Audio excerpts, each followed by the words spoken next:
Hey guys, Cecil here once again. Hey, I just wanted to wish everybody a happy new year, a happy 2016. I hope y'all had a great year for 2015 and everything coming forward to you in the new year of 2016. I hope everything's going to be going great for you. I wanted to do a quick video today and talk about the PlayStation Vita a little bit.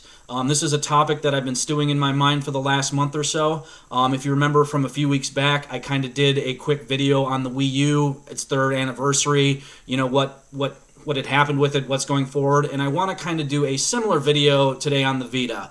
I think maybe if you got a Vita recently, maybe for Christmas, or you're considering getting a Vita, I think this is going to be a great video for anybody who's looking to get Sony's current handheld. The Vita, if you haven't really known or been paying attention to it much, has been having a lot of struggles in recent years. Sony themselves have even put it on the back burner. That's kind of a topic for another video as far as, what happened and things like that. That's not really what I want to talk about today. I want to talk about the Vita in the sense is if you have one, is it worth still keeping? Should you consider selling it off? Or if you're considering getting a Vita, in the new year or in the next couple of years, this might be a good video for you to get some information on what you can expect for the Vita. That's kind of what I want to concentrate on. Now, I actually kind of look back on all the Vita games that came out in 2015 and the ones I actually bought, and I'm actually kind of surprised. I only bought actually 3 retail Vita games in 2015. It was kind of crazy to think I only bought that few. I have actually quite a few Vita games I picked up in the last few years, but a lot of actual retail chips, I only picked up 3, and I'll show you what those 3 games are here real quick. Dungeon Traveler 2, a dungeon crawling RPG. Corpse Party Blood Drive. This is a sequel to some of the earlier PSP Corpse Party games. Xseed gave this quite the awesome package. I haven't actually even had a chance to open this up and play it, but if you kind of like Japanese horror, this might be a game that you would want to check out. And I can't even pronounce the name of this, and again, I haven't even had a chance to play it yet. I'm going to say Hatolnik. It's kind of an indie puzzle platformer where you guide a little fairy girl. It's through a bunch of different levels. It looked kind of interesting. There was a collector's edition on the website for the publisher that I picked up. And yeah, these are all 3 retail games I bought in 2015. I was actually, again, really surprised that's all I had purchased. Now, just because I bought only 3 retail games, that doesn't mean I didn't buy a lot of stuff digitally. I actually also picked up 2 other JRPGs that released on the Vita. I picked them up on other systems. And that was Sword Art Online, Lost Song, and this game right here, Trails of Cold Steel. When it comes to RPGs in general, I tend to try to get the console version if there's a portable and console version, just because, the console versions are going to look and play better and whatnot. But these were both also released for the Vita. They're pretty solid JRPGs from all the things and everything I've read, all the impressions from people who like that kind of game are into. And also, I downloaded Legend of Heroes Trails in the Sky second chapter, or Trails in the Sky SC, which is kind of the long-awaited English translation of the sequel to the first Trails in the Sky game. So, like I said, just because I didn't buy a lot of physical retail chips or retail carts for the Vita doesn't mean I haven't, purchased stuff or played a lot of stuff that's come out. A lot of it's just released digitally. And I think going forward for the people considering a Vita, that's something you'll have to keep in mind with it. There aren't a ton of retail releases coming out for the Vita going forward. Sony themselves has called it, like I said, a legacy platform, which basically means it's a lot like the PlayStation 3. They're not going to be releasing a lot of games themselves going forward for it, but they're still going to be allowing other publishers and third-party developers to make games and release stuff for it. I'll just bring up GameStop's website here on my phone real quick just to kind of give you an idea. Assassin's Creed Chronicles is coming, which is the kind of that 2.5D Asian-inspired Assassin's Creed game. Stranger of Sword City, Megatech mentioned Blank Plus, Neptune versus Zombies. I'm guessing Hyperdimension Neptunia characters versus zombies. To be fair, I haven't actually had a chance to look up many of these games, what they're about. Trillion, God of Destruction, Aegis of Earth, Protonovus Assault, Odin Sphere, Oh god, it's something German. I'm not even going to attempt to pronounce that. You know, a version of Lego Marvel Avengers, Zero Time Dilemma, and the new PS4 slash PS Vita Senran Kagura game that came out back in 2014 in Japan is finally coming to the U.S. You know, Xseed bringing that over. So as you can kind of see, not a ton of upcoming physical releases. And that's something you'll have to understand going forward. You're not going to get a ton of big AAA. There won't be a new Borderlands, a new Killzone, a new God of War, and stuff like that from Sony. It's only going to be mainly third-party releases, a lot of localized Japanese, RPGs and games from Japan brought over by a handful of small publishers from to the West, from like Xseed Games, Axis, Atlas, NIS America, companies like that. But that on top of those kinds of games you can expect, you're also going to be seeing a lot of indie titles.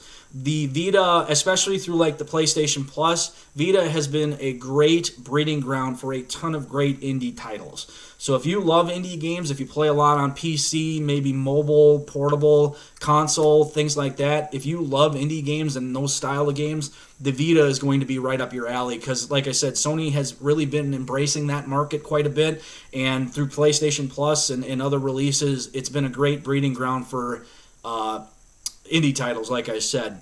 So that's kind of where you can expect the Vita to be going. So the other big feature, I think, for Vita potential buyers that you should consider is the PlayStation 4 streaming over online.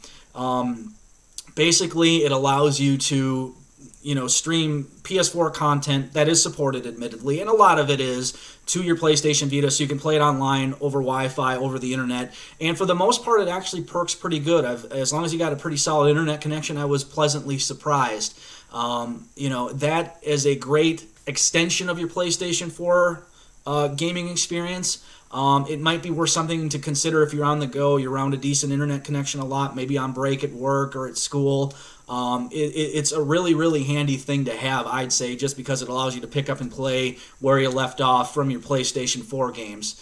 So as long as you're into a lot of JRPGs and Japanese fare getting localized for the West, if you like indie titles, or if you have a PS4 and you want to stream a lot of the content to your Vita, I think for people looking for those specific things, the Vita going forward is a great portable to consider to either keep or to possibly get down the road. It's about $200 still, I believe. There's the Borderlands 2 bundle you can get. I know our company, GameStop, actually carries a blue Vita, which is our company's exclusive color. So they're still out there. Not, I guess, what you'd call super, super affordable still, but $200 isn't a terrible price for a portable. The new 3DS XL is $200 also still.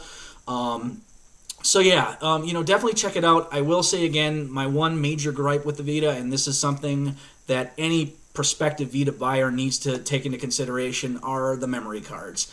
I remember a few years ago I did a pricing rant. You might have checked that old video out. I might link it below down in the description. Vita memory cards are proprietary and very expensive.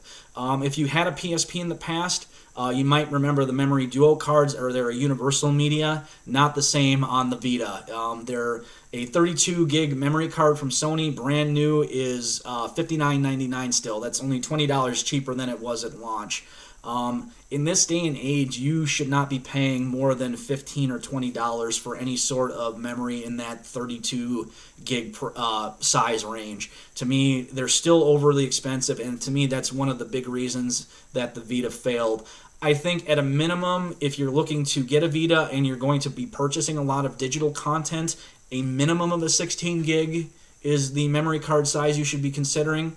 If you're just buying a lot of retail chips and things like that, not buying a lot of download stuff, you can probably get by with a 4 or an 8 gig memory card for a while, but any significant downloading, you're going to need at least a 16 or a 32.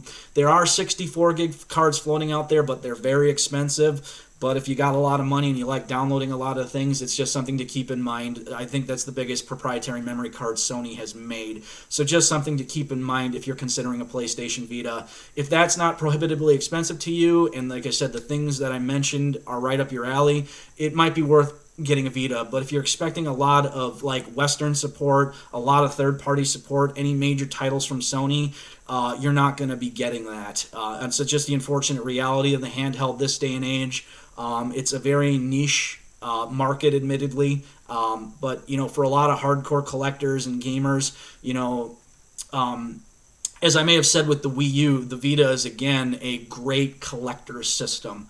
Not a lot of people are paying attention to it. At some point down the road, games are going to be getting very hard to find for it if they aren't already. There was, back in November, a rhythm game called Supersonic Beat, I think it was called. I forget who published it. I didn't read a lot of reviews or videos. It looked kind of interesting. It was a $40 game. Retail-wise, that game is already really kind of hard to get a hold of. You can't go to many stores and even find it. You definitely have to buy it online. And that's just the state of the Vita going forward. If you're not paying attention to what's coming out, you might miss out on a retail release. I know if you've been following the Wii U at all, Devil's Third is another example of where they do one small print run, and once it's sold out, they're not doing another one. So if there's any Vita games that are out there that you see, I know there's like a lot of JRPGs, Hyperdimension, Neptunia games, Tales of Hearts R, which is a GameStop exclusive physical cart. I know there was a Steins Gate game that released last year, which was kind of a digital novel that was an Amazon exclusive as far as a physical chip. Now, all these games I mentioned you can download on the PlayStation Network store, so if you don't mind going digital, they're easy enough to find. But if you're actually looking for retail chips, that is going to be the difficult aspect of it going forward. You're not the easiest thing to get a hold of some of these games, but if you don't mind digging, don't mind ordering online, and if you're a big collector or you're really into JRPGs, indie titles, and things like that, or you want to do PlayStation 4 streaming on the go, the Vita might definitely be something for you to consider. But again, if you're expecting a ton of third-party support and support from Sony themselves, the Vita probably isn't up your alley. It might not be worth it for you. I will make one mention of the PlayStation TV as well. The PS TVs have been getting cheaper and cheaper in price. I think I've seen them on clearance at Best Buy for as cheap as $20. Again, if you get into the Vita a little bit, it's not a bad alternative. Not every Vita game is supported on the PlayStation TV. Most of the games that do come out and release retail do support the PS TV, but there are a lot of older titles that don't support. There's an actual list online, although I don't think Sony's done a very good job of keeping it up to date. So you may have to search individual games to see if they're PS TV compatible. If you can get one for maybe 20, 30, 40 bucks, used, secondhand, or brand new on clearance, that might be something for you to consider if you don't want to spend $200 on the portable, because they display in 720p on an HD TV. The games don't look too bad for the games that are supported. I know there's some tricks that you can do to make other games that aren't PS TV compatible on the PS TV. Again, these are things you'll have to look up online to see how to do. I can't really go into detail too much in this video. But there's my status of the Vita. Is it worth it going forward? Do you have one already? Are you still planning on keeping it? Have you already had a Vita and you just got sick of the lack of releases? Maybe you sold it. Let me know what you think of the system down below. Otherwise, again, you guys, you have a great new year. You take it easy, and I'll see you next time.